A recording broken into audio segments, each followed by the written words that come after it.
మిత్రులందరికీ శుభోదయం. నేను మీ హరి.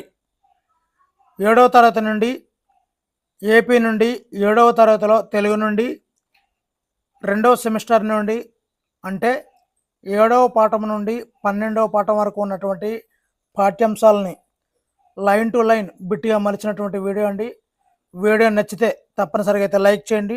టాపిక్లోకి వెళ్ళిపోదామండి. లేట్ 7వ పాఠం నుండి 12వ పాఠం వరకు ఉన్నటువంటి పాఠ్యాంశ ప్రక్రియలు, ఇతివృత్తాలు, పాఠ్యాంశ రచయితల గురించి ఇప్పుడు నేను చెప్పదలుచుకోలేదండి. మరి ఒక్కొక్క పాఠం వచ్చినప్పుడు మరి ప్రక్రియ, ఇతివృత్తం, రచయిత గురించి అక్కడ తెలుసుకుందామండి. టైం లేట్ లేకుండా టాపిక్లకు వెళ్ళిపోదామండి. ఇప్పుడు 7వ పాఠంలోకి వెళ్దామండి.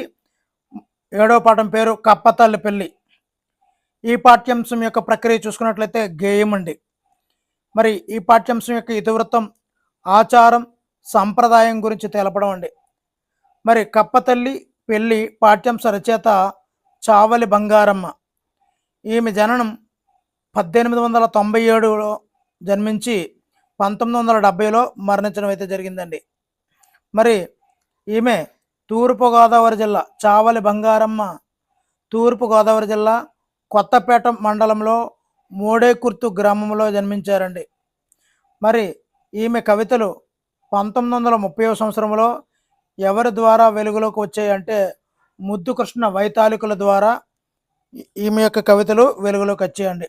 మరి బంగారమ్మ కవితలు తెలుగు కవిత్వంలో కొత్త ఒరవడిని, సరికొత్త భావ వ్యక్తీకరణను తీసుకుని వచ్చాయండి. అదేవిధంగా బంగారమ్మ 42 కవితలతో 42 కవితలతో రచించినటువంటి కవితా సంకలనం పేరే కాంచన విపంచి. ఏంటండి? బంగారమ్మ, చావలి బంగారమ్మ గారి కవితా సంకలనం పేరు కాంచన విపంచి. మరి కాంచన విపంచి అనే కవితా సంకలనం రచించబడినటువంటి సంవత్సరం 1958. మరి కప్పలకు పెళ్లి చేస్తే వరుణదేవుడు కరుణించి వర్షాలు కురిపిస్తాడనే నమ్మకాన్ని కలిగినటువంటి మన పూర్వీకులు ఉండేవారని, మరి పిల్లలకు తెలియజేయడం ప్రధాన ఉద్దేశంగా రచించబడినటువంటి పాఠ్యాంశమే కప్పతల్లి పెళ్ళండి. ఇక్కడ వీవెనులు అనగా అర్థము విసిన కర్రలు అని అర్థం అండి. బధ్యం అనగా చేసిన పనికి ప్రతిఫలంగా ఇచ్చే డబ్బునే బధ్యం అంటారండి. మరి కప్పతల్లి పెళ్ళికి కావిడిలతో నీళ్లను వంపినది ఎవరు అంటే వర్ణదేవుడు పంపినాడు. స్వర్గాధిపతి ఎవరు అంటే ఇంద్రుడండి. స్వర్గాధిపతి ఇంద్రుడు. మరి ఇంద్రుడు రథం ఎక్కి వేగంగా వెళ్ళడం వలన రథచక్రముల నుండి విడుదలైనటువంటి గాలి పెళ్లికి వచ్చినటువంటి బంధువులకు విసినికరతో విసినట్లు ఉందని గేయములో తెలిపారండి. మరి వేగంగా వెళ్ళడం వల్ల రథచక్రాల నుండి విడుదలైన గాలి దేనితో మరి గేయములో పోల్చబడిందని అడుగుతుంటారండి. అంటే విసినికర్రలతో విసురుతున్నట్లు పోల్చబడిందండి. మరి ఇంద్రుని రథచక్రాల నుండి విడుదలయ్యే శబ్దాలు ధనం తీసుకోకుండా ఇంద్రుడు మేళం వాయిస్తున్నట్లుగా ఉంది అని చెప్పి పోల్చడం అయితే జరిగిందండి. మరి ఇంద్రుని రథచక్రాల వేగానికి, ఒత్తిడికి పుట్టినటువంటి మెరుపులు బాణాసంచ వలె ఉన్నాయి అని కవి తెలియజేశారండి. ఇదంతా జరుగుతున్న సమయంలో అప్పటిదాకా ఎక్కడో ఉన్నటువంటి బోదురు కప్పలు చేస్తున్నటువంటి బెకబెక శబ్దాలు పెళ్లికి వాయించే మంగళ వాయిద్యాల వలె ఉన్నాయని తెలియజేయడం జరిగిందండి. మరి ఈ పాఠ్యాంశంలోని అర్థాలు చూద్దామండి. గగనతలం అంటే ఆకాశ మార్గం, పయనం ప్రయాణం, శుభం మంచి, కనకం బంగారం, కావిళ్ళు నీటిని తేవడానికి ఉపయోగించేవి, వాడ అంటే వీధి. ఇందులో ఉన్నటువంటి పర్యాయ పదాలు అంటే సమానార్థక పదాలు చూద్దామండి. వాక్కులు అంటే మాటలు, పలుకులు, పసిడి బంగారం, కనకం, పరిణయం పెళ్ళి, వివాహం. ఇక్కడ ప్రయాణము అంటే ఇక్కడ పయనం, రథము అంటే రథము, స్థలము అంటే తలము, బత్యము అంటే బత్యము. ఇవన్నీ కూడా ఈ ప్రకృతి వికృతులు అండి. అదేవిధంగా ఇక్కడ వ్యతిరేక పదాలు చూద్దామండి. సఖ్యం అసఖ్యం, శుభం అశుభం, నాడు నేడు. మరి అదేవిధంగా ఇక్కడ ఉదాహరణ వేరే దానికి ఇవ్వడం జరిగిందండి. బాలచంద్రుడు అభిమన్యుని వలె పోరు సెలిపెను ఆర్య మా యందున్ దయచూపుడు, మీరు వచ్చినా సంతోషించదను, బాలుని కొట్టినా ఏడ్చును, భూమి రాజు చేత పాలించబడెను. పై ఉదాహరణలో న్ అనే పదం ఉంటుందండి. అది తొలగించినప్పటికీ కూడా అర్థంలో మార్పు రావడం లేదు. ఎటువంటి నకారాన్ని ఇక్కడ మనం గుర్తుంచుకోండి, నకారాన్ని ధృతం అంటారు. చాలా చాలా ఇంపార్టెంట్ అండి. ఇది ప్రస్తుతం ఈ యొక్క ధృతము అనేది ప్రస్తుతం వ్యవహారంలో లేదు. ప్రాచీన సాహిత్యంలోని పద్యాలలో ఎక్కువగా కనిపించేదే ధృతము. ధృతము అని దేనిని పిలుస్తారంటే నకారమును పిలుస్తుంటారండి. మరి విడదీసి రాయని చూద్దామండి. ఇక్కడ ఈ ప్లస్ కడ, ఎక్కడ ఏ ప్లస్ కడ, అక్కడ ఆ ప్లస్ కడ, అచ్చోట ఆ ప్లస్ చోట, హెచ్చోట ఏ ప్లస్ చోటు. ఈ విధంగా మనము విడదీస్తూ రాస్తున్నాం అండి. పై ఉదాహరణలో పదాలను విడదీసినప్పుడు పూర్వపదం ఆ ఈ ఏ వచ్చే చూడండి, ఆ ఈ ఏ అని వచ్చేయండి. పూర్వపదాలు అనే సర్వనామాలు వచ్చేయండి. వాటిని మనం త్రికాలు అంటారండి. దేనినండి? ఆ ఈ ఏలను త్రికాలు అంటామండి. మరి త్రికాలు అని వేటిని పిలుస్తారు అంటే ఆ ఈ ఏలను త్రికాలని పిలుస్తుంటారండి. మరి ఇక్కడ క్రింది వాక్యాలను గమనించండి. గీత గీసినటువంటి పదాలను విడదీసి రాయండి. ఇక్కడ చూద్దామండి. అక్కడక్కడ, అదేవిధంగా అప్పుడప్పుడు, అప్పుడు ప్లస్ అప్పుడు, అప్పుడప్పుడు, అక్కడ ప్లస్ అక్కడ, అక్కడక్కడ, ఏమేమి, ఏమి ప్లస్ ఏమి, ఏమేమి, చిట్ట చివర, చివర ప్లస్ చివర, చిట్ట చివర, నట్ట నడుమ, నడుమ ప్లస్ నడుమ, నట్ట నడుమ, పట్ట పగలు, పగలు ప్లస్ పగలు, పట్ట పగలు. మరి పై పదాలను విడదీసినప్పుడు పూర్వపదము పరపదము రెండింటిలోనూ ఒకే పదం ఉంది. ఇలా రెండు ఒకే విధమైనటువంటి పదాలు వస్తే అందులోనూ రెండో పదాన్ని మనము ఆమ్రేడుతం అంటారు. ఇక్కడ మొదటి పాఠం కప్పతల్లి పెళ్ళి, ఆ పాఠ్యాంశం చివర పంచమి విభక్తి గురించి ఇవ్వడం జరిగిందండి. ఇక్కడ మనం గమనిస్తే వర్షాల వలన కాలువల్లో నీరు ఉధృతంగా ప్రవహిస్తుంది. వలనని కంటెని పట్టి పంచమి. కృష్ణుడి వలన పాండవులు యుద్ధంలో విజయం సాధించారు. కరువు కాటకాల వలన ప్రజలు ఇబ్బంది పడుతున్నారు. పల్లెటూరు కంటే వలనని కంటెని పట్టి. శ్రీనాథుని కంటే నన్నయ్య ముందువాడు. కంటే ఎప్పుడైతే వలన కంటే పట్టి ఇలా వచ్చాయంటే అది పంచమి విభక్తిని తెలియజేస్తుందండి. మరి పై వాక్యాల్లో వలన కంటే పట్టి అనే ప్రత్యయాలు వాక్యాన్ని అర్థవంతంగా మార్చేయండి. మరి ఇలాంటి ప్రత్యయాలు వస్తే దాన్ని పంచమి విభక్తి అని కూడా అంటుంటారండి. అదేవిధంగా అపాయం, భయం, పరాజయం, విరామం వంటి సందర్భాలను చెప్పేటప్పుడు పదాల చివర వలన, దొంగ వలన భయము ఈ విధంగా అంటుంటాం కదండి. ఆ వలన కూడా ప్రత్యయం వస్తుందండి. అదేవిధంగా ఇతరము, పూర్వము, పరము, అన్యము మొదలైనటువంటి అర్థాలు వచ్చినప్పుడు కంటే అనే ప్రత్యయం వస్తుందండి. మరి దేని వెనకాల ఏ ప్రత్యయం వస్తుంది అనేది కూడా చాలా ఇంపార్టెంట్ అండి. మరి క్రింది పదాలను విడదీయండి, సంధి పేర్లు రాయండి. స్వర్గాదినాథుడు అంటే స్వర్గ ప్లస్ అధినాథుడు, సవర్ణ దీర్ఘ సంధి అండి. నెక్స్ట్ పరవశమవును అంటే పరవశము ప్లస్ అవును, పరమశమవును. మూలో ఊ అనే పదం పలుకుతుందండి. పూర్వస్వరంగా మూలో ఊ అనే పదం పలుకుతుంది కాబట్టి ఉత్వ సంధి అండి. అదేవిధంగా శుభమన్న అంటే శుభము, శుభము ప్లస్ అన్న, శుభమన్న. ఇక్కడ కూడా ఉత్వ సంధి, ఉకార సంధి అయితే ఉందండి. మెరుపులమ్మ, మెరుపులు ప్లస్ అమ్మ, మెరుపులమ్మ. ఇక్కడ లూలో పూర్వస్వరం అనేది ఊ అనేది పలుకుతుందండి, ఉత్వ సంధి అండి. రథమెక్కి, రథము ప్లస్ ఎక్కి, రథమెక్కి. ఇక్కడ కూడా ఉకారం పలికింది కాబట్టి ఉత్వ సంధి అండి. మరి క్రింది పదాలను కలిపి రాయండి. కప్ప ప్లస్ అమ్మ, కప్పమ్మ. కప్పలు ప్లస్ ఎగిరే, కప్పలెగిరే. పండుతాయి ప్లస్ అమ్మ, పండుతాయమ్మ. వాడలు ప్లస్ అన్ని, వాడలన్నీ. చేసినారు ప్లస్ ఏ, చేసినారే, చేసినారే. నెక్స్ట్ చూద్దామండి. క్రింది వాక్యాలలో ప్రత్యయాల కింద గీత గీయండి, విభక్తులను రాయండి. విద్యను అర్జించు వానిని విద్యార్థి అంటారు. నిన్నులను కూర్చి గురించి ద్వితీయ విభక్తి. విద్యావంతుడు అందరి చేతన్ చేన్ తోడంతోన్ తృతీయ విభక్తి. విద్యార్థులు జ్ఞానం కొరకు యాత్ర చేస్తారు. కొరకునికై చతుర్థి విభక్తి అండి, చతుర్థి విభక్తి. తల్లిదండ్రులు పిల్లలను ప్రాణము కంటే అధికంగా ప్రేమిస్తారు. కంటే వలనన్ కంటెన్ పట్టి పంచమి విభక్తి. అమరావతిలోని శిల్పాలు చూడముచ్చటగా ఉన్నాయి. కిన్కిని యొక్క లోన్ లోన్ లోపల షష్ఠీ విభక్తి. మా పురమునందు జనులు సేవాగుణం కలిగిన వారు అంటే అందున్నన్ సప్తమి విభక్తి. ఓయి మునీశ్వర ఇటు రమ్ము అంటే ఇక్కడ మనకి సంబోధన ప్రథమ విభక్తి. ఇక్కడ మామిడి పూసేది కాయడానికి, బాలుడు పశువుల వెంట పోవడం వాటిని కాయడానికి, సేవ కూడా ప్రజలను కాయడానికి ఉంటుంది అంటే కాపాడడానికి అని అర్థం అండి. నెక్స్ట్ ఈ పాఠ్యాంశం చివరిలో పాలిథిన్ భూతం గురించి ఇవ్వడం జరిగిందండి. పాలిథిన్ భూతం అనే పాఠం ప్రధానమైనటువంటి ఇతివృత్తం పర్యావరణ స్పృహ కలిగించడం అనేది. అదేవిధంగా పాలిథిన్ భూతం పాఠ్యాంశం యొక్క ప్రక్రియ ఏకపాత్రాభినయం అండి, ఏకపాత్రాభినయం.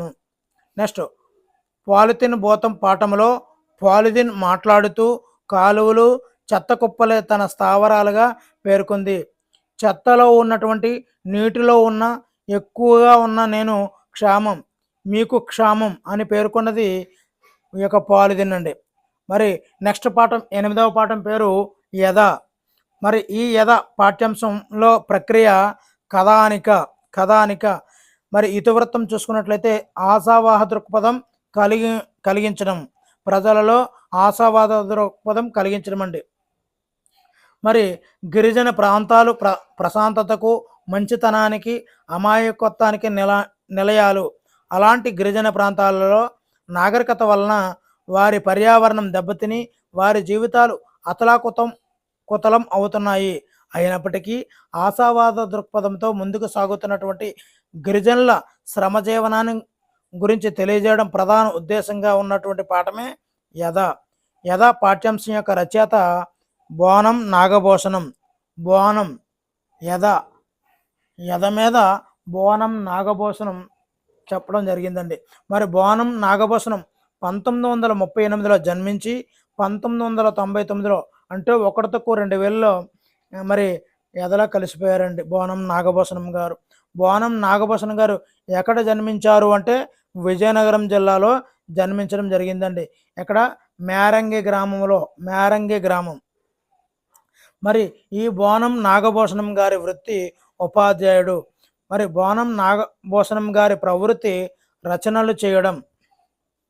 బోనం నాగభూషణం గారి తొలి కథ ఏ పత్రికలో ప్రచురితమైంది అంటే చిత్రగుప్త అనే పత్రికలో బోనం నాగభూషణం గారి తొలి కథ మరి ప్రచురితం అయ్యిందండి.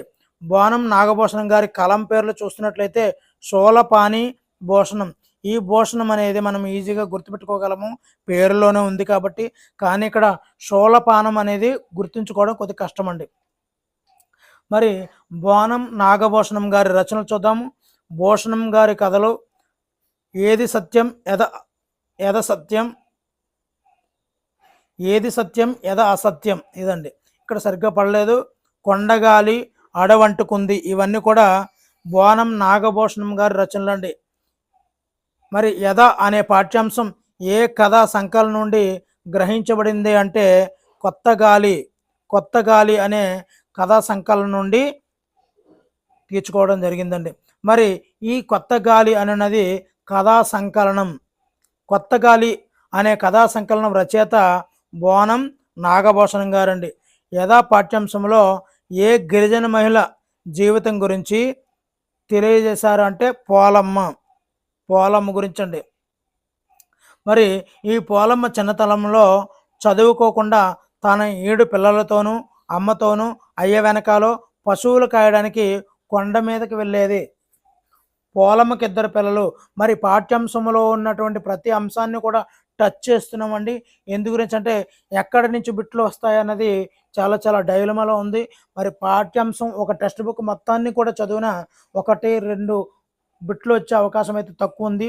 అందువల్ల మరి ప్రతి లైన్ని కూడా బిట్టుగా మలిచి చేస్తున్నటువంటి వీడియో అండి. ఖచ్చితంగా తప్పనిసరిగా అయితే లైక్ చేయండి, చాలా యూజ్ఫుల్గా ఉంటుంది. మరి పోలమ్మ తన వద్ద ఉన్నటువంటి ధాన్యం తీసుకొని మట్టిలో కలిపేసింది. మరి మట్టిలో మాత్రం చాలా రోజులు అయిన తర్వాత కూడా పచ్చని మొలక కనిపించడం లేదు. రోజు వర్షం వస్తుందని ఆశతో పొలం వెళ్ళి వస్తున్న పోలమ్మకు దారిలో గోగు మొక్కలు తలలు వంచి వాడిపోతూ కనిపించాయి. ఏ మొక్కలు దారిలో పోలమ్మకు కనిపించాయి అంటే గోగు మొక్కలు. పోలమ్మ తన అడవికి వచ్చిన అధికారులలో ఒకరిని ఇష్టపడి పెళ్లి చేసుకుంది.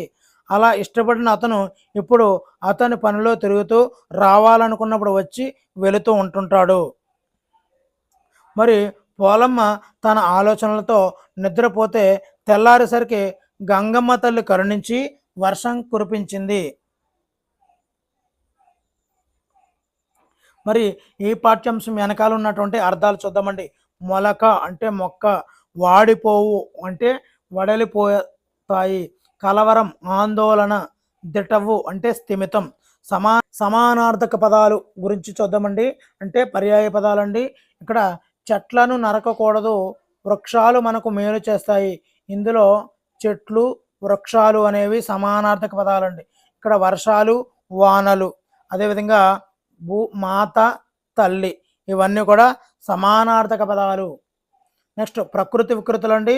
మరి నిద్ర, నిదుర, దీపము, దివ్వె, పుస్తము, పొత్తం, పక్షి, పక్కి, ఆశ, ఆశ, ఇవి ప్రకృతి వికృతులండి. అదేవిధంగా మూలిక, మొలక, దృఢ, దిటవు, ఈ విధంగా మనము యొక్క ప్రకృతి వికృతులను తెలియజేసుకోవచ్చండి. నెక్స్ట్ క్రింది వాటిలో నిత్య ఏకవచనములను మరియు నిత్య బహువచనములను గుర్తించండి. ఇక్కడ వడ్లు, కందులు, అందరూ, తెలుపు, మినుములు, పెసలు, ఇత్తడి, ఇనుము, కంచు ఉన్నాయి కదండి. వీటిని చూద్దామండి. నిత్య ఏకవచనాలు ఇనుము, తెలుపు, ఇత్తడి, కంచు, ఇవన్నీ కూడా నిత్య ఏకవచనాలు. నిత్య బహువచనాలు అంటే కందులు, వడ్లు, అందరూ, మినుములు, ఇవన్నీ కూడా నిత్య బహువచనములండి. మరి క్రింది వాక్యాలలో గీత గీసినటువంటి పదాలను గమనించండి. నవ్య పాట పాడింది, రాజు అన్నం తిన్నాడు. ఇక్కడ ఏ ఏ పనులు చేశారా అన్నది తెలుస్తుందండి. మరి పనిని తెలిపే పదాన్నే మనము క్రియ అంటారు. ఇక్కడ ధర్మరాజు అన్నదానం చేశాడు, భీముడు కీచుకుని చంపాడు. అదేవిధంగా పై వాక్యాలను గమనించినప్పుడు చివర ఉన్నటువంటి క్రియ చెప్పదలసినటువంటి భావాన్ని పూర్తి చేసుకుంది. దీనిని ఇక్కడ మనము సమాపక క్రియ అని కూడా మనం చెప్పుకోవచ్చండి. మరి కిందనున్నటువంటి ఉదాహరణలు ఒకసారి చూద్దామండి. శిబి చక్రవర్తి తన శరీరాన్ని కోసి. మరి రెండో చూద్దామండి. కర్ణుడు కవచ కుండలాలను దానమిచ్చి. తర్వాత ఏం చేశారు అన్నది వాక్యము, ఆ యొక్క క్రియ అనేది సమాపం అవ్వలేదండి, అంటే అసమాపక క్రియలా ఉన్నదండి. మరి ఇక్కడ ఉన్నటువంటి వాక్యం చివర ఉన్నటువంటి క్రియ చెప్పదలిచినటువంటి భావాన్ని పూర్తి చేయడం లేదు, కాబట్టి ఇక్కడ అసమాపక క్రియలు అంటారండి ఇక్కడ వాటిని. ఓకేనండి. మరి సమాపక క్రియలు, అసమాపక క్రియల గురించి ఇక్కడ మనం తెలుసుకున్నాము. మరి ఇక్కడ సీతక్క, సీత ప్లస్ అక్క, రామయ్య, రామ ప్లస్ అయ్య, వెంకప్ప, వెంక ప్లస్ అప్ప, రాకుండుట, రాక ప్లస్ ఉండుట, రాకుండుట, మేనల్లుడు, మేనా ప్లస్ అల్లుడు, మేనల్లుడు. మరి నిరంతరం నేర్చుకో కథలో ఎవరి గురించి తెలిపారు అంటే నిరంతరం నేర్చుకో అనే కథలో సాక్రటిస్ గురించి తెలియజేశారండి. మరి సాక్రటిస్ ఏ దేశానికి చెందినటువంటి తత్వవేత్త మీకు తెలిస్తే తప్పనిసరిగా అయితే కామెంట్ అయితే చేయండి. సాక్రటిస్ ఏ దేశానికి చెందినటువంటి తత్వవేత్త మీకు తెలిస్తే తప్పనిసరిగా కామెంట్ చేయండి.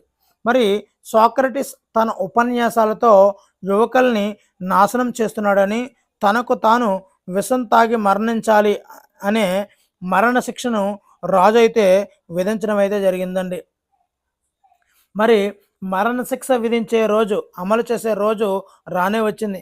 ఇంకా 2 గంటల సమయం ఉంది. సాక్రటిస్ కిటికీలో నుండి ఒక చెట్టు కింద కూర్చున్నటువంటి ఒక వాద్యం వాయిస్తూ పాటలు పాడుతున్నటువంటి ఎవరిని చూశాడు అంటే బిచ్చగాడిని చూశాడండి. సాక్రటిసు జైలర్ని పిలిచి బిచ్చగాడు వాయిస్తున్నటువంటి వాయిద్య పరికరం తనకు నేర్చుకోవాలని ఉందని తెలిపాడు. బిచ్చగాడు వద్ద 1 గంట సాధనతో సాక్రటీస్ ఆ పాట అయితే నేర్చుకున్నాడండి. మరి తర్వాత పాఠం పేరు హితోక్తులు. మరి హితోక్తులు పాఠ్యాంశం యొక్క ప్రక్రియ అనువాదము. ఇతివృత్తం చూసుకున్నట్లయితే నైతిక విలువలను తెలియజేస్తుంది. ఈ పాఠ్యాంశం హితోక్తులు అనే పాఠ్యాంశానికి మూలం గాథా సప్తసతి. ఈ గాథా సప్తసతిని ఎవరు రచించారు అంటే హలుడు. మరి హలుని గాథా సప్తసతిని ఎవరు అనువాదం చేశారు అంటే రాళ్లపల్లి అనంతకృష్ణ శర్మ. రాళ్లపల్లి అనంతకృష్ణ శర్మ. మరి హలుడి బిరుదు ఏమిటి అంటే కవివత్సలుడు. కవివత్సలుడు అనే బిరుదు ఎవరికి ఉంది అంటే హలుడు. హలుడు శాలివాహన రాజు అండి. హలుడు శాలివాహన రాజు. ప్రాకృత భాషలోని 700 సుందర గాథలను సేకరించి హలుడు ఏ పేరుతో సంకలనం చేశాడు అంటే గాథా సప్తశతి పేరుతో అండి. గాథా సప్తశతి పేరుతో ఎన్ని గాథలను మరి సేకరించారు అంటే 700 గాథలను అండి. ఏ పేరుతో అండి? గాథా సప్తశతి పేరుతో సంకలనం అయితే చేశారు. ఎవరు చేశారు? హలుడు. ఏ భాషలో అండి? ప్రాకృత భాషలో అండి. మరి గాథా సప్తశతి 2000 సంవత్సరాల నాటి గ్రామీణ ప్రజల జీవన దర్పణమే గాథా సప్తశతి. మరి గాథా సప్తశతిలో పద్యాలు మనిషి నైతిక ప్రవర్తనకు మానవీయ విలువలకు ఇవ్వవలసినటువంటి అవసరాన్ని స్పష్టం చేస్తున్నాయండి. మరి రాళ్లపల్లి అనంతకృష్ణ శర్మ గారి జననం 1893, మరణం 1979. అనంతకృష్ణ శర్మ గారు అనంతపురం జిల్లాలో కంబదూరు మండలంలో రాళ్లపల్లి. ఇక్కడ అనంతకృష్ణ శర్మలో రాళ్లపల్లి అనంతకృష్ణ శర్మలో ఒకటి జిల్లా పేరైతే ఒకటి గ్రామం పేరండి. మరి రాళ్లపల్లి గారి తల్లి పేరు అలివేలు మంగమ్మ, తండ్రి పేరు కృష్ణమాచార్యులు. మరి రాళ్లపల్లి అనంతకృష్ణ శర్మ గారు సంగీత సాహిత్యాలలో ప్రసిద్ధులు. మరి ఈ రాళ్లపల్లి అనంతకృష్ణ శర్మ గారి రచనలు చూద్దామండి. సారస్వతాలోకము, అన్నమాచార్యుల కృతుల స్వరకల్పన, వేమనపై విమర్శనా గ్రంథము అనే రచన ఎవరు చేశారు అంటే రాళ్లపల్లి అనంతకృష్ణ శర్మ గారు అండి. మరి ఈ రాళ్లపల్లి అనంతకృష్ణ శర్మ గారి బిరుదులు చూసినట్లయితే గానకళా సింధు, సంగీత కళారత్న అనే బిరుదులను కలిగి ఉన్నారు మన రాళ్లపల్లి అనంతకృష్ణ శర్మ గారు అండి. మరి ఈయనకి కేంద్ర సంగీత నాటక అకాడమీ అవార్డు ఏ సంవత్సరంలో ఫిలాసఫీ అవార్డు ఇచ్చారు అంటే 1970వ సంవత్సరంలో అండి. 1970వ సంవత్సరంలో ఇచ్చారండి. ఈయన తెలుగు, కన్నడ, సంస్కృత భాషలలో ప్రసిద్ధులండి. మరి రాయలసీమ సాహిత్యంలో చిరస్థాయిగా నిలిచే పెనుగొండ పాట ఎవరు రచించారు? పెనుగొండ పాట చాలా చాలా ఇంపార్టెంట్ అండి. రాళ్లపల్లి అనంతకృష్ణ శర్మ గారు మరి రాయలసీమ సాహిత్యంలో అత్యంత చిరస్థాయిగా నిలిచే పెనుగొండి పాటను రచించారండి. మరి హితోక్తులు పాఠ్యాంశము ఎక్కడి నుంచి గ్రహించబడిందంటే మరి హలుడు శాలివాహన రాజు కదండి. శాలివాహన గాథా సప్తశతి సారం నుండి ఈ యొక్క హితోక్తులు అనే పాఠ్యాంశాన్ని గ్రహించడం జరిగిందండి. మరి శ్రీ శాలివాహన గాథా సప్తశతి సారంని ఎవరు రచించారు అంటే రాళ్లపల్లి అనంతకృష్ణ శర్మ అండి. ఈ పాఠం ఆధారంగా అడిగిన పదాలకు మరి అర్థాలను ఊహించరాద్దామండి. ఒకసారి చూద్దాము. మైత్రి అంటే స్నేహము, సిరి సంపద, కరములు అంటే కిరణములు, మంచివాడు అంటే సజ్జనుడు, సొంత అంటే కొంచెం, తెరువు అంటే దారి, గుహ అంటే గహ్వరము, అంత్య అంటే చివరి. అదేవిధంగా ఇప్పుడు పర్యాయ పదాలు చూద్దామండి. స్నేహము నేస్తం మిత్రుడు, మనిషి నరుడు మానవుడు, పుడమి అంటే భూమి భువి, సంపద అంటే ఐశ్వర్యం ధనం. సరిగ్గా పడలేదండి, ఐశ్వర్యం. మూర్ఖుడు అవివేకి అజ్ఞాని. నెక్స్ట్ చూద్దామండి. ఇంకా ధనం అంటే డబ్బు సిరి, యథార్థం అంటే సత్యం నిజం. ఇక్కడ కిందనున్నటువంటి పదాలను గమనిద్దామండి, వాక్యాలను. రామలక్ష్మణులు రాక్షసులను చూసిరి. రాజు రోజు బడికి రాగలడని అనుకుంటున్నాను. అర్జునుడు కర్ణుని ప్రాణముందీసెను. ప్రవరుడు ఆకులం బసరును పూసుకొని హిమాలయాలకు వెళ్ళాడు. ఇక్కడ మనం చూసినట్లు పదాల్లో ఇంపార్టెంట్ పదాలు చూసినట్లయితే రాక్షసులను జూసిరి అంటే రాక్షసులను ప్లస్ చూసిరి, రాక్షసులను జూసిరి. ఇక్కడ చా అనే పదం జా కింద మారిందండి. రాంగ్ గలడని, రాన్ ప్లస్ కలడని, రాన్ గలడని. ఇక్కడ కా బదులుగా గా వచ్చిందండి. ప్రాణముం దీసెను, ప్రాణమున్ ప్లస్ తీసెను, ప్రాణముం దీసెను. ఇక్కడ తీ బదులుగా ది అనేది వచ్చిందండి. ఆకులం బసరు అంటే ఆకులన్ ప్లస్ పసరు, ఆకులన్ బసరు. ఇక్కడ మనం గమనించినట్లయితే కచట తపలు అనే వాటిని మనము పరుసాలు అంటారండి. ఇక్కడ చూడండి, కచట తప, ఇవి పరుసాలు అంటారు. మరి ఈ పరుసాలకు బదులుగా సరళమైనటువంటి గజడ దబలు వచ్చాయండి. అందువల్ల మరి సరళాలు వచ్చాయి కాబట్టి దీనిని కచట దబల బదులుగా సరళాలు వచ్చే సంధి కాబట్టి దీనిని మనం సరళాదేశ సంధి అని కూడా పిలుస్తుంటామండి. ఇక్కడ విడదీసి రాద్దామండి. చేయుచుండగా, చేయుచు ప్లస్ ఉండగా, చేయుచుండగా ఉకార సంధి. గొన్ననేమి అంటే కొన్నను ప్లస్ ఏమి, గొన్ననేమి ఉత్వ సంధి. వానికెప్పుడు, వానికి ప్లస్ ఎప్పుడు, వానికెప్పుడు ఇకార సంధి. సజ్జనాలి, సజ్జన ప్లస్ ఆలి, సజ్జనాలి సవర్ణ దీర్ఘ సంధి. ఆలించు చూడ ప్లస్ ఆలించు ప్లస్ చూడ, ఆలించు చూడ గసడదవా దేశ సంధి. నోట నెట్లు, నోటను ప్లస్ ఎట్లు, నోట నెట్లు ఉత్వ సంధి. ఇక్కడ విగ్రహ వాక్యాలు చూద్దామండి. మానవ మానసము, మానవుని యొక్క మానసము. కోకిల శాపకము, కోకిల యొక్క శాపకము. కింకిని ధ్వనులు అంటే కింకని యొక్క ధ్వనులు. సూర్యాత్మజ, సూర్యుని యొక్క ఆత్మజ. సుభాషితం. ఇప్పుడు సంకల్ప బలం, సంకల్ప బలం కథలో ఉన్నటువంటి చిన్న పక్షి పేరు ఏమిటంటే టిట్టిబము. సంకల్ప బలం అనే కథలో చిన్న పక్షి పేరు టిట్టిబము. ఈ టిట్టిబొంకలో గల మరో పేరే లకుముకి పెట్ట అంటారండి. ఒకసారి ఆడ లకుముకు పెట్ట సముద్రం ఒడ్డిన గుడ్డి పెట్టి మరి మేత కోసం వెళ్ళి తిరిగి వచ్చి చూసేసరికి సముద్రపు అలలు తన గుడ్లను తీసుకుపోయిన విషయం తెలుసుకుంది. సముద్రంలో ఉన్నటువంటి నీరు మొత్తం తీసివేస్తే తన గుడ్లు బయటకు వస్తాయని టిట్టిబొమ్ము తన ముక్కుతో సముద్రపు నీటిని తోడడం ప్రారంభించింది.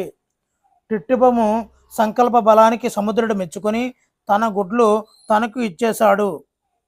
మరి చేస్తున్న పని చిన్నదా పెద్దదా అని కాదు, ముందు ఆ పని పట్ల మనం చూపే చిత్తశుద్ధి ఎలా ఉండాలని, సంకల్పాన్ని, తల్లి బిడ్డల పట్ల ఉండే వాత్సల్యాన్ని మనకు తెలిపే కథ పేరే సంకల్ప బలం.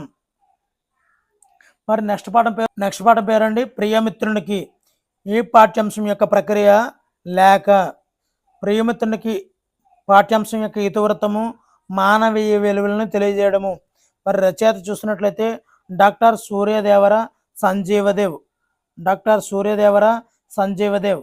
మరి మిత్రులు ప్రతి పాఠంలోని మరి కవి పరిచయం మొదలుకొని చివరనున్న పదజాలం వరకు, అదేవిధంగా పాఠ్యాంశంలో ఉన్నటువంటి ఎవరు ఏమన్నారు, ఏం చెప్పారు అనే అన్ని విషయాలను కూలంకషంగా ప్రతి బిట్టుగా పేర్చి చేస్తున్నటువంటి వీడియో అండి. మరి వీడియోని లైక్ చేస్తే ఎంతో మందికి వీడియో అయితే షేర్ అవుతుంది అండి, చాలా యూజ్ఫుల్గా కూడా ఉంటుందండి. మరి వ్యక్తులు, సంస్థల మధ్య ఉన్నటువంటి సమాచారాన్ని పరస్పరం పంచుకోవడానికి ఉపయోగించే సాధనాలే లేఖలండి.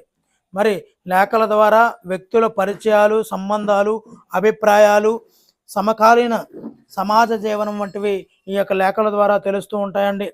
మరి డాక్టర్ సూర్యదేవర సంజీవదేవ్ జననం 1914 అండి, మరణం 1999, అంటే 1 తక్కువ 2000. మరి డాక్టర్ సూర్యదేవర సంజీవదేవ్ గుంటూరు జిల్లాలో మంగళగిరిలో, అంటే మంగళగిరి తెనాలి మధ్య ఉన్నటువంటి ఏ గ్రామంలో జన్మించారు అంటే తుమ్మపూడి అనే గ్రామంలో డాక్టర్ సూర్యదేవర సంజీవదేవ్ గారు జన్మించడం జరిగిందండి. ఈయన ఒక కవి, రచయిత, తత్వవేత్త, చిత్రకారుడు కూడా అండి. మరి ఇతని యొక్క రచనలను ఒకసారి చూసేద్దామండి. తెగిన జ్ఞాపకాలు ఎవరివండి? తెగిన జ్ఞాపకాలు సూర్యదేవర సంజీవదేవి గారు వండి. అదేవిధంగా రసరేఖ, దీప్తిధార, కాంతిమయి, రూపారూపాలు అనే ఈ యొక్క రచనలు కలిగి ఉన్నవారు సూర్యదేవర సంజీవదేవి గారండి. ఈయన డాక్టర్ సూర్యదేవర సంజీవదేవి గారు 14 భాషలు చదవగలరు, అదేవిధంగా రాయగలరు కూడా. మరి ప్రియమిత్రునికి పాఠ్యాంశం ఏ రచన నుండి గ్రహించారు అంటే లేఖల్లో సంజీవదేవ్ అనే రచన నుండి గ్రహించిందే ప్రియమిత్రునికి. మరి ప్రియమిత్రునికి పాఠ్యాంశంలో సంజీవ్ దేవ్ గారు లేఖ ఎవరికి రాశారు అంటే శ్రీ నారాయణ రాజు గారికి అండి. లేఖను తుమ్మపూడి నుండి నవంబర్ 25, 1964లో రచించడం అయితే చేశారండి. మరి సూర్యదేవర సంజీవ్ దేవ్ గారి భార్య పేరు సులోచన. సూర్యదేవర సంజీవ్ దేవ్ ప్రకారము ఏది కలిగి ఉన్న మానవులు ఎంత దూరాన ఉన్నా, ఏ వయసు వారైనా, ఏ వర్ణానికి చెందిన వారైనా అందరూ దగ్గర వారే. మైత్రి, ప్రేమ, నిస్వార్థత ఉన్నవాళ్ళు. మరి సూర్యదేవర సంజయ్ దేవ్ గారు లేఖలో మానవుని ఆత్మకు మనసు ప్రతిబింబం, మానవుని మనస్సుకు ముఖాకృతి ప్రతిబింబం అని తెలియజేయడం జరిగిందండి. మానవుని మనస్సుకు ఏంటి ప్రతిబింబము అంటే ముఖాకృతి. మరి సూర్యదేవర సంజీవదేవి గారు ఏ కళ అయితే మానవుని బాధను తాత్కాలికంగానైనా తొలగించి ఆనందాన్ని ప్రసాదింపజాలదో ఆ కళ మాత్రమే అవుతుంది అని పేర్కొన్నవారు డాక్టర్ సూర్యదేవర సంజీవదేవి గారండి. మరి పర్యాయ పదాలు చూద్దామండి. ఉత్తరాలు, లేఖలు, జాబు, శోకం, ఏడుపు, కీర్తి, పేరు, ప్రఖ్యాతలు. మరి ప్రకృతి వికృతులు చూద్దామండి.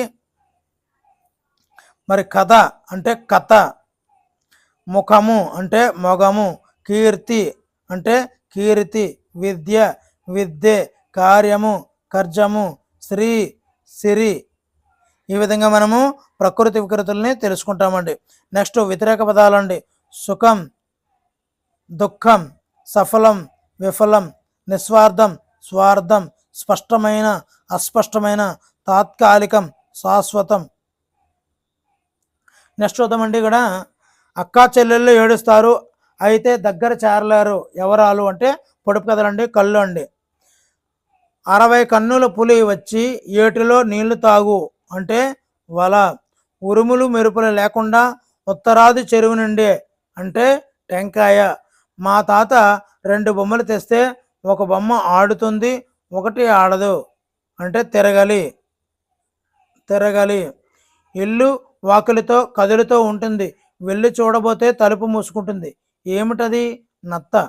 ఎన్ని కళ్ళు ఉన్నా 2 కళ్ళతో చూసేది నెమలి. ఒకటే అక్షరం, అదే లేకపోతే ఈ ప్రపంచంలో మనుషులే ఉండరు. స్త్రీ. చాలా చాలా ఇంపార్టెంట్ అండి. మరి ఇక్కడ విడదీయడం అండి. సెలయేరు, సెల ప్లస్ ఏరు, సెలయేరు. వచ్చి ఇచ్చాడు, వచ్చి ప్లస్ ఇచ్చాడు, వచ్చి ఇచ్చాడు. మాయమ్మ, మా ప్లస్ అమ్మ. మాయయ్య, మా ప్లస్ అయ్య. మా ఇల్లు, మా ప్లస్ ఇల్లు. ఇక్కడ మనకి వీటన్నింటిలో కూడా ఎకారం అనేది వస్తుందండి. చూడండి, ఎకారం అనేది ఆగమంగా వచ్చింది కాబట్టి ఇక్కడ మనము ఎడాగమ సంధి అంటుంటామండి. ఓకేనండి. మరి మంచి ప్లస్ అదును, మంచి అదును. 10 + 6000, 16,000. పాడి ప్లస్ ఆవు, పాడి ఆవు. ఏలి ప్లస్ అన్న, ఏలి ఉన్న. నా ప్లస్ అనుభవం, నా అనుభవం. మరి నెక్స్ట్ పాఠం పేరు బాలచంద్రుని ప్రతిజ్ఞ. ఈ పాఠ్యాంశం యొక్క పాఠ్యాంశ రచయిత శ్రీనాథుడు. బాలచంద్రుడి ప్రతిజ్ఞ పాఠ్యాంశ రచయిత శ్రీనాథుడు. మరి ఈ బాలచంద్రుడి ప్రతిజ్ఞ పాఠ్యాంశం యొక్క ప్రక్రియ చూసుకున్నట్లయితే ద్విపద ప్రక్రియ. ద్విపద అంటే 2 పాదాల గల పద్యము. ఇది గానయోగ్యమైనదండి. మరి బాలచంద్రుని ప్రతిజ్ఞ యొక్క ఇతివృత్తాన్ని చూసుకున్నట్లయితే శౌర్య పరాక్రమాల గురించి తెలపడం. మరి ధనాన్ని సంపాదించడం కోసం ప్రాణాలు సైతం లెక్క చేయనటువంటి మహనీయుల గురించి తెలియజేయడమే ఈ పాఠ్యాంశం యొక్క ఉద్దేశము. మరి పల్నాటి రాజ్యములో యుద్ధం జరుగుతున్న సమయంలో బాలచంద్రుడు బొంగరాల ఆట ఆడుతూ ఉన్నాడు. ఏ ఆట ఆడుతున్నాడు అంటాడు, అంటే బొంగరాల ఆట. ఆ సమయంలో బొంగరం ఎగిరి ఎవరికి తగిలింది అంటే అన్నమ్మకు తగిలిందండి. మరి అన్నమ్మ బాలచంద్రునితో నీ వీరత్వం బొంగరాలాటలో కాదు, యుద్ధంలో చూపించు అని అంటుంది. వెంటనే బాలచంద్రుడు పౌరుషంతో యుద్ధరంగంకు బయలుదేరి తల్లి దీవెనలు తీసుకునే సందర్భంలోనిదే ఈ పాఠ్యాంశము.